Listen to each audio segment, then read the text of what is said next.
Conversations with Nicole.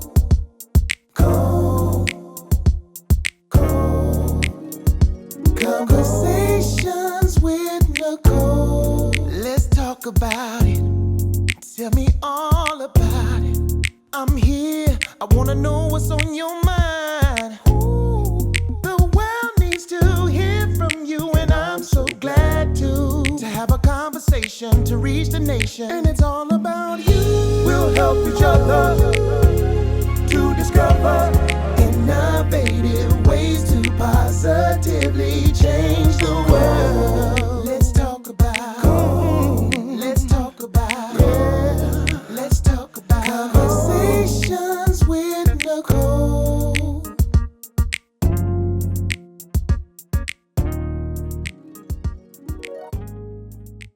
Greetings. Welcome to Conversations with Nicole. I am Nicole Everett, your host, and today my very special guest is the founder of Brownsville Preparatory Institute, Ms. Rita Brown. How you doing, Ms. Brown? I am doing well. Wonderful. I'm so glad to have you with me. And I'm so glad that you have invited me to attend. Absolutely, absolutely. So what was the inspiration behind starting the Preparatory Institute? I would love to tell this very eloquent story of how it has always been my mission and dream and passion. But that's not the story. Okay. The story starts way back, as a child. And this entrepreneurial spirit that my parents fostered in my brother and myself. Yeah. And, when it was summer, we were mowing grass. When it was winter, we were shoveling snow. When it was fall, we were raking leaves. Now, where are your parents from? My parents are from New York. They are, okay. They're from New York. But I grew up with a work ethic of what you want, you have to work for. And that started when we were children. Yeah, yeah. And there were a few things attached to it. Academic excellence, and when you take on a job, doing that job well. So those were the two non-negotiables, with them. And my brother and I did that when we were in college, early years in college. I was working in the phone answering service, and the phone answering service was called Star Phone. Okay. Star Phone, back in the day, I'm 68, so back in the day, answering services were not the plugins, but it was the write a note, stick it in a box, a person would call up and say, box 222, and you'd get the messages. Right. And one day, someone was leaving a message for someone, and it said they had 1,000 pairs of children's shoes, Stride Rights, Buster Browns, Tom McCann's. Oh, you went way back. Way back. And the one thing we knew, those were good shoes. And they were selling them, no, it wasn't 1,000 pairs, it was 5,000 pairs. And they were selling them for $1 a pair. Wow. You didn't have to know a lot about children's shoes to know that $1 a pair for a Stride Right shoe was a great deal. Was a great deal. I called my brother. I said, we've got to ask Mom and Dad for the money to buy these shoes. Mom and Dad gave us the money to buy these shoes. What they did not know was that these shoes were going to get stored in their basement. And my brother had a Jeep, and we went and picked these shoes up, and was like, okay, what are we going to do? We decided we were going to do flea market with them. And we sold those shoes for $5 a pair. Wow. No, $10 a pair initially. And then when the sizes became a little sparse, we went to $5 a pair. When it became even sparser, we found a friend who lived in the projects, whose mother worked on the weekends, and allowed us to bring the shoes to his mama's house. And he then went out into the project and found people to come buy the rest of the shoes, and we gave him $1 a pair. Wow. So that entrepreneurial, of course, that was a very good adventure.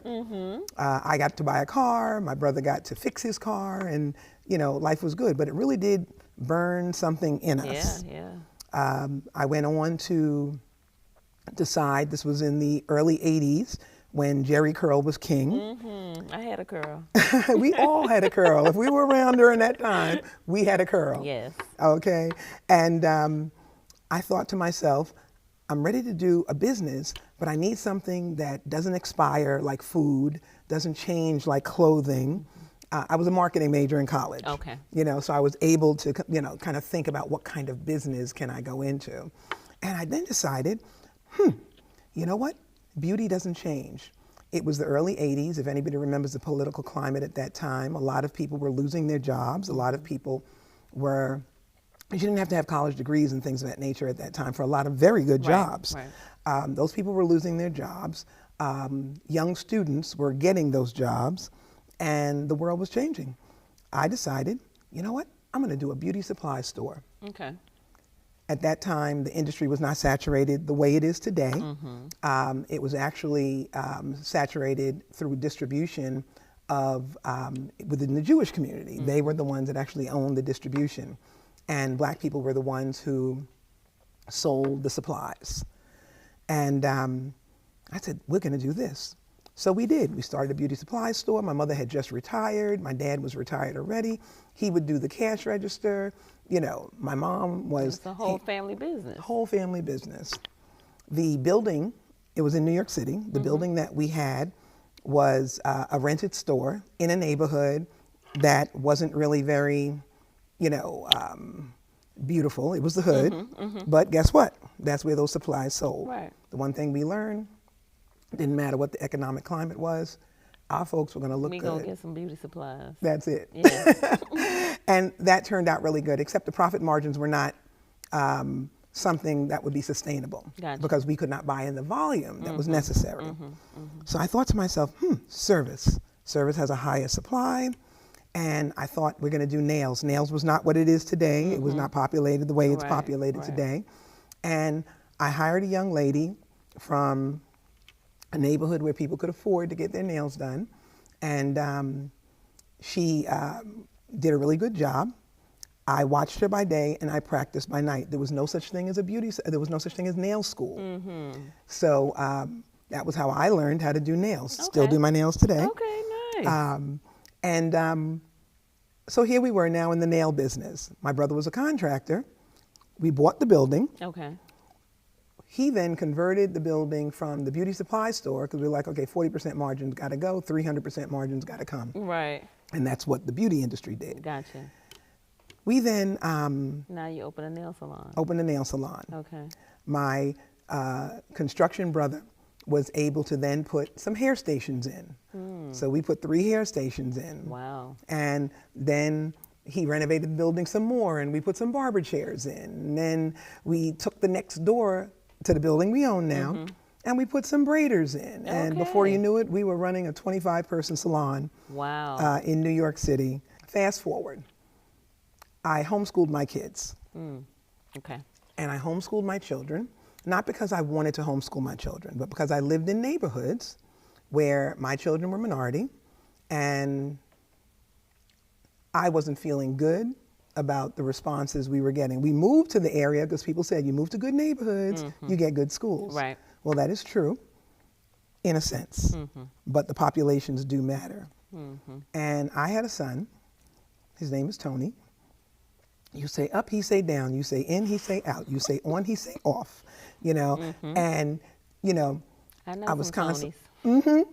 And I was getting constant calls. I was, you know, and my biggest question was, what did he do?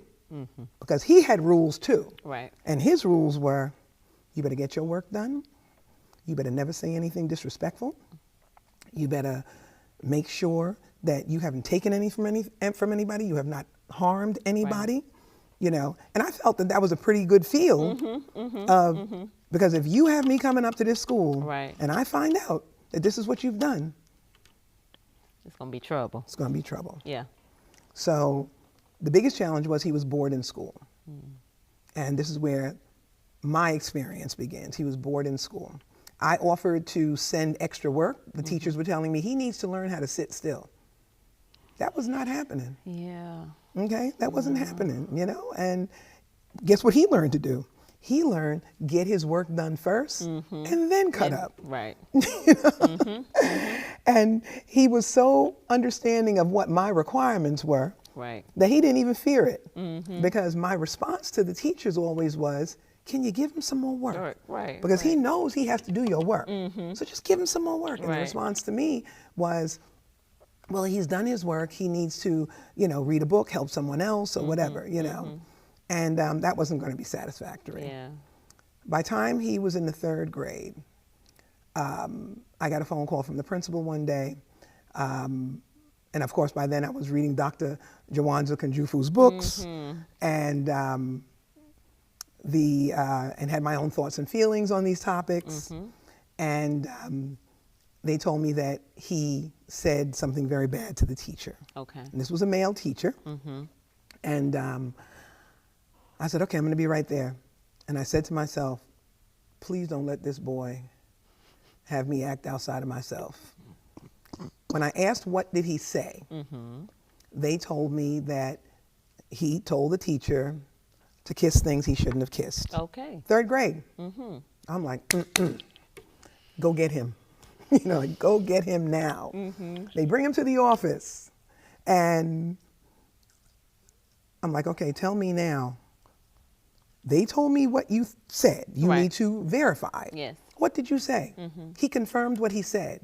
He said, but Mom, they didn't tell you that every day he walks by my desk and tells me I won't be anything. Oh.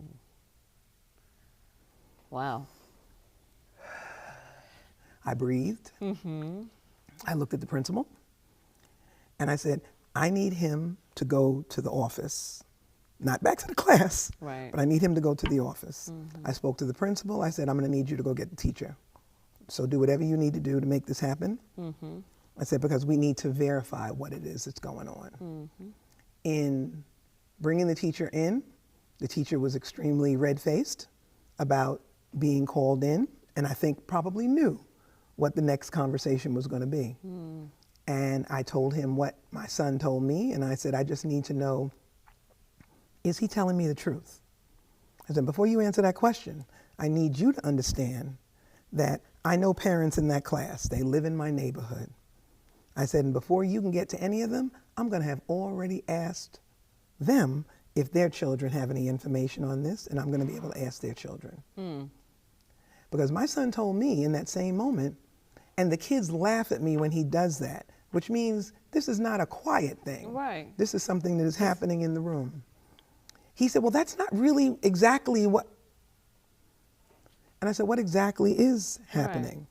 Well, you know, he just talks so much, and when he, you know, I asked him to be quiet.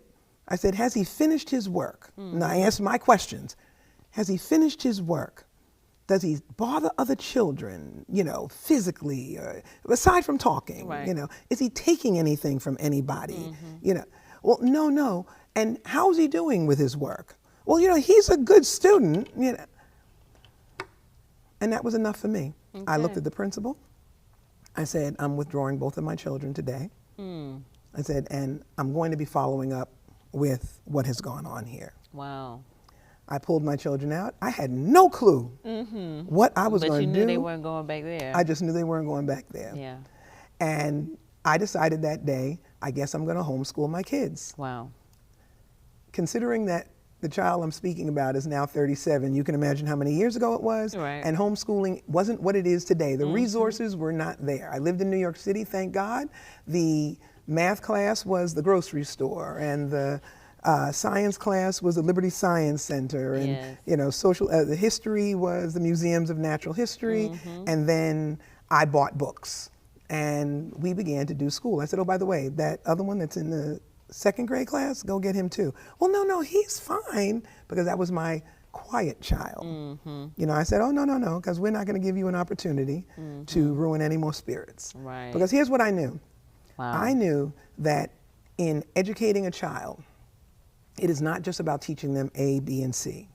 It's really about protecting their spirit and encouraging their growth. Yeah. It's a social emotional change as well as an academic change. And so I brought him home, and we began homeschooling. Fast forward, my boys play basketball. So we played all over the country with AAU teams. And I decided one day that we would allow them to go to boarding school, because they were now asking, they were playing well and things of that nature. We let them go to boarding school. The boys went to Montverde Academy. Then Tony came back to Tallahassee and went to Lincoln. They went to Florida High for a stint. Okay. And, but basically Amir finished out at Blair Academy in New Jersey. We did all those things because not only did we want them to pursue basketball, but we wanted them to pursue free college education. Okay. Because that was a rule in the house. Got it. You know, we don't pay for college. We get through all of that, and the boys all get scholarships. Amir got a scholarship to Wesleyan in Connecticut. Tony got a scholarship to Loyola Chicago. My daughter, of course, Tira, had gone to Florida A&M, and she was now in Arizona doing a PhD. So we believe in education. Education has been a foundation Right. of everything we believe. Basketball was rooted in excellent grades. And I remember one time when Amir, I think he got a 75 on a math test when he was at Florida High. And that particular day, they were playing Rickards. And that was a big game, Florida High versus Rickard. Yes. And I told him that he could not play because he got that grade. I said, but you're going to get dressed, you're going to sit on the bench, and you're going to disappoint your team. Oh, I know that killed his spirit. Killed his spirit. The coach called me up, Miss Brown, don't worry. You know, I'm going to talk to him, but please let him play. And I said, I am so sorry, but I am his first teacher. And he has to do what is required in this household before he can do anything for anyone else. Yeah. Parents on the stands, why isn't Amir playing? I told them why. They couldn't understand it because they didn't think that was as bad a grade as it. Right. But for our household, that was a bad grade. Yeah. Fast forward, everyone is grown. I'm living in New York. I bought the building that the business was in. The neighborhood did a huge gentrification move. My son was living down here, going to high school, and my daughter was going to Arizona, and he didn't want to come back to New York. So I moved to Tallahassee. For 2 years, I sat on Tongue Hill Drive, wondering, what the heck did you do? Right. And one day my daughter called me from Arizona and she said to me, Mom, you know, why don't you think about starting a homeschool? And I said, I don't know if I like other people's children. That's honest. And I'm being just totally transparent. She then said, well, Mom, she's an organizational behavioralist. So she said, well, Mom, you're going to need to go get a job and find out if you like other people's kids, because clearly you did okay with us. Right. And I went and tried to get a job, and I couldn't get a job at a daycare. And she said to me, Mom, send me the resume that you're giving these people. I gave my resume to her. She sent me back a resume that basically said, stayed home, homeschooled my kids. They're now all gone to college, looking for a job. I got a job at a daycare. Wow. Okay. I know. It was disappointing that dummying me down was the come up I got for you. Yeah. a job, which is part of the problem with education, but we're not talking about that today. I then turned around and said, okay, I'm going to take this job. I took the job. I loved other people's kids. Okay. It was actually easier working with other people's you got kids. to send them home. Yes, yes. And one day they called me in and said that there were other parents complaining about what was happening in my classroom. And I'm like, how could that be? You know, they're 3-year-olds. You can't mess them up. Right. And I teach 3-year-olds how to read. All my kids read by the time they were 3. And she said, well, that's not the problem. The problem is that kids that are in the 4-year-old classroom, parents talk. Kids in the 4-year-old classroom, parents are talking to the 3-year-old parents. Some of them had a kid in 3 and a kid in 4. And they're wondering, why is their 3-year-old doing so much better than their 4-year-old? Better than the 4-year-old. Wow. I Amazing. expected at some point they would have said, show us what you're doing. Can you help? Can you? I didn't know anybody in Tallahassee. You know, I had no clue that I could actually start a business, not being in any sorority, not having an affiliation with a church, not knowing people, because that's how things move. That I would even be able to open something on my own. Yeah. And they called me in and I said, well, you know, I don't know how to do less, so what I'm going to do is I'm going to offer my resignation, but I will stay until you have found someone to replace me, because I believe in karma. They told me, no, it's okay, you can go today. And I'm like, okay, that's fine. I went home, sat home for another 3 weeks and said, okay, but I think I can do this. I went to a totally other side of town because I believe in karma. And I decided that I was going to start a home-based daycare. Okay. Had no clue where I was going to get kids. My daughter then tapped in to Dr. Shanta Haywood, and because that was one of her mentors, and she called her up and she said, hey, my mom is thinking about starting a home daycare. Maybe, you know, your kids would be interested. And she said, wait a minute, didn't you tell me that your mom homeschooled you all and that's how you got to college at 15? And she said, mm-hmm. She immediately sent her son over. He was 4 years old. And in no time flat, I had him reading. Back then, it was MySpace and email. You are telling you again. Telling my age, yeah. She sent a message out, my baby can read. Wow. And being as popular as she was, I began getting a flood of calls. Yeah. We could only take 6 kids in a home daycare. So immediately I was full. And I was happy with that. They would come. I would put my crock pot on in the morning. You know, I'd have a little breakfast ready for the kids. We would do what we do, and they had to be toilet trained. Okay.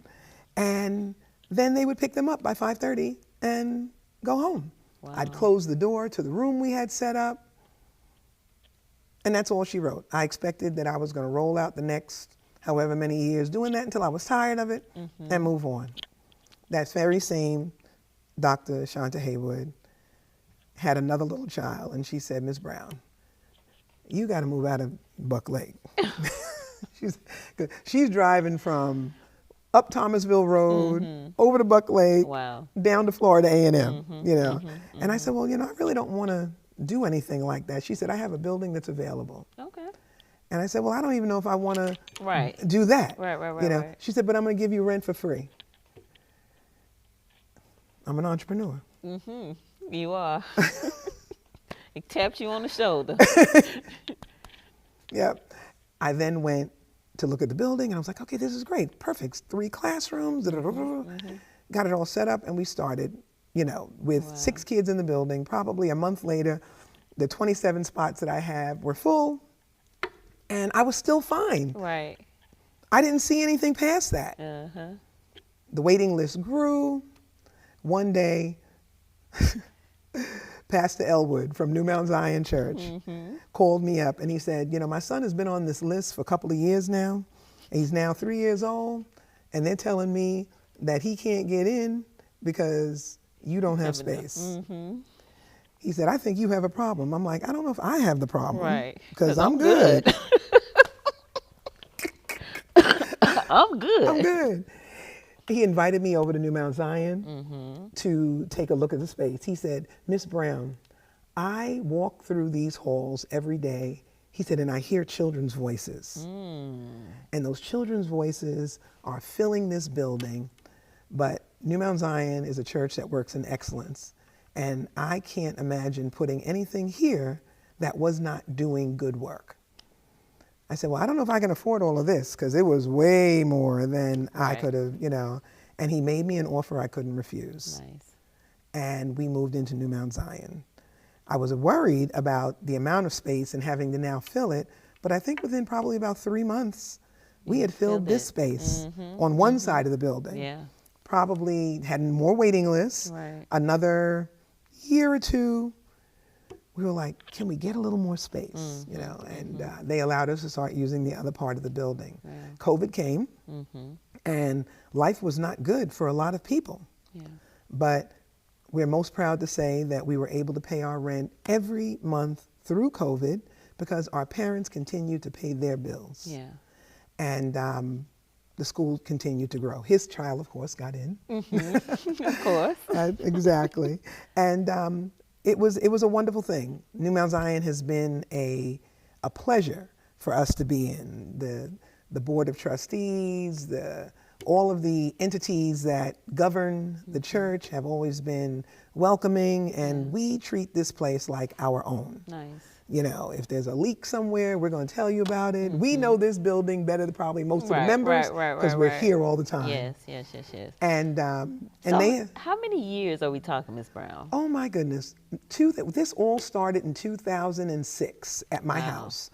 By 2009, 2010, we were here, and we've been here ever since then. Now, if you had to guesstimate how many children you serve. I don't even have to guesstimate. Oh, you know. Because we are keepers of record. Okay, so absolutely. let me know. We have handled more than 1,500 kids in Tallahassee, whether it be through our summer camps, Wow. our tutoring programs, children that have moved through the school. All of those things have grown us to where we are today. Yeah. Fast forward, we've been able to do that. We don't advertise Brownsville. Brownsville is a someone had to tell you about it scenario. You found our social media. But our biggest plus is the people whose children have gone here, Yeah. who are the ambassadors to the community. Now, have you had children who attended Brownsville whose children now go to Brownsville? Absolutely. Okay. Absolutely. So there is a guarantee that if your child went to Brownsville, that if you have any more children, those children will also be able to go. Oh, children's children. I got you. Yes. Okay. No, not yet. Okay. Interesting that you say that, though, because it's not that they're not old enough, but the children that we have followed over the years that have gone to Brownsville are either in college, in graduate school, are in doing other things They're to out pursue. doing great and wonderful things in the world. Out doing great and wonderful things in the world. Love it. Absolutely. Love it. It promoted us to start a scholarship program. And probably about 5 or 6 years ago, we started our not-for-profit foundation, Brownsville Seeds of Literacy. And the reason we started Brownsville Seeds of Literacy was because we felt we needed a philanthropic arm Okay. in the community. Back in 2013, I fell into kidney failure. And in falling into kidney failure, my son, the problem child, Tony. donated his kidney to me. I never saw dialysis. I went in. 6 months later, I was back, healthier, better than ever. Wow. The one thing that stuck with me was all the phone calls over all the years that we received. It's all right.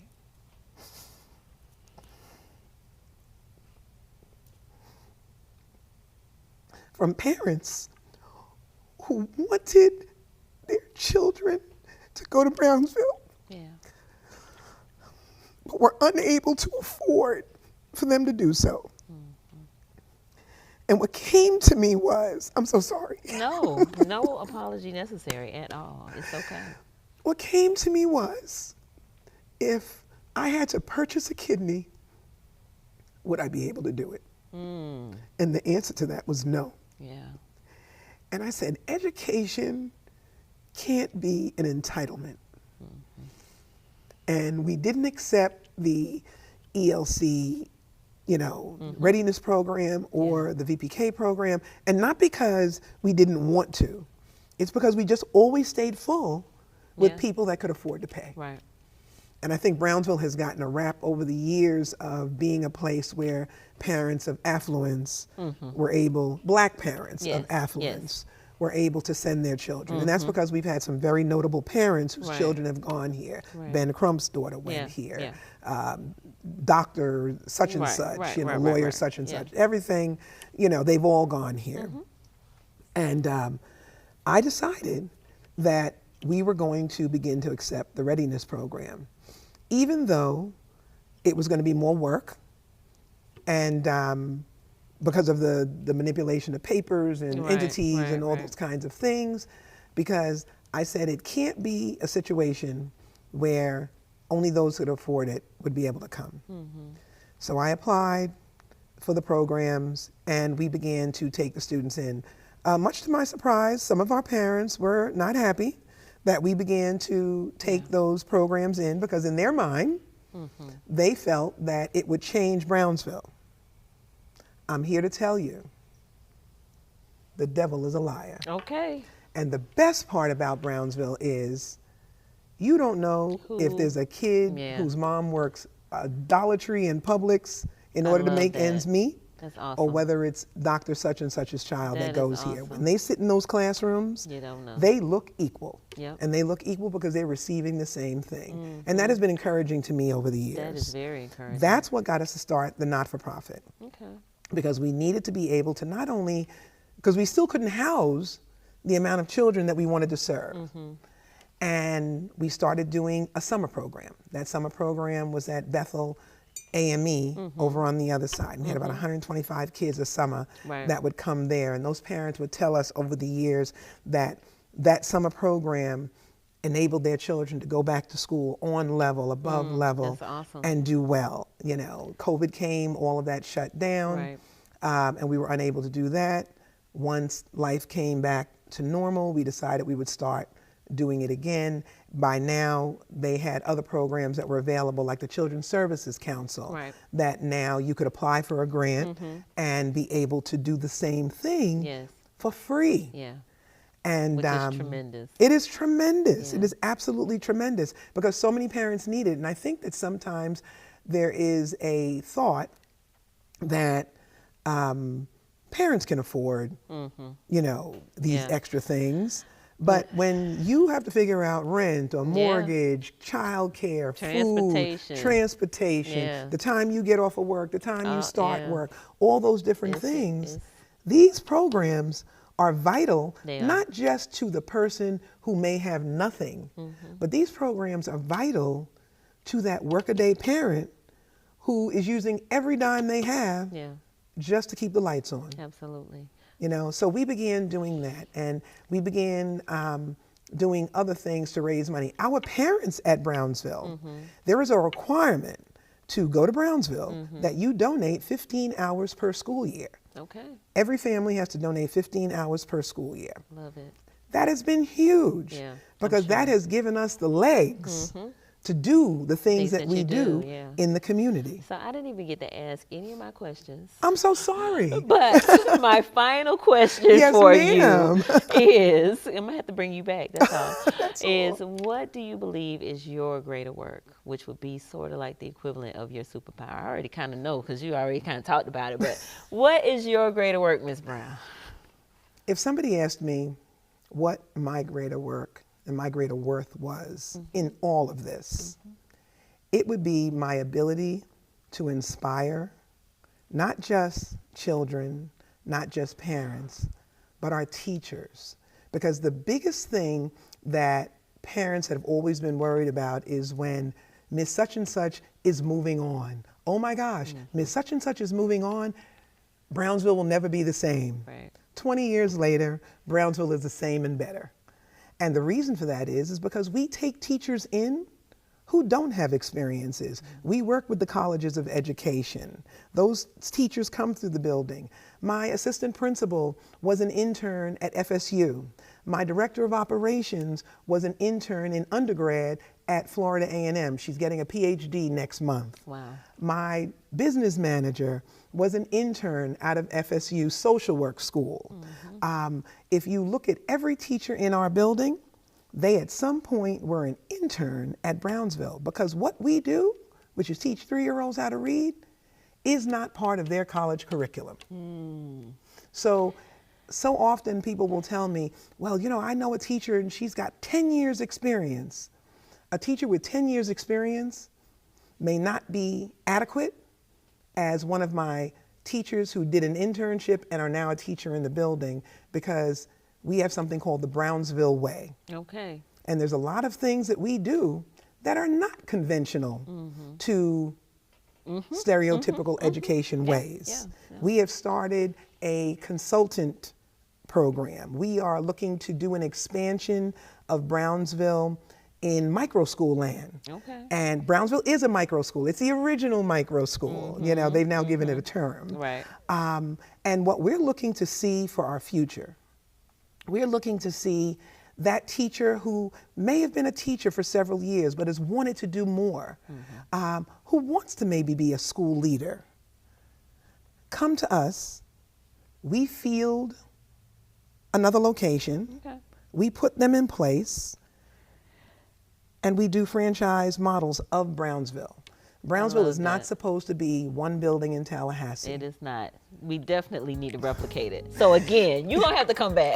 Yes, ma'am. I Yes, want to ma'am. thank you so much for taking time to talk with me today. It was a pleasure. And the one thing that I love talking about is the good work of Brownsville. Absolutely. And thank you all for tuning in to Conversations with Nicole, where we are connecting the community through conversations.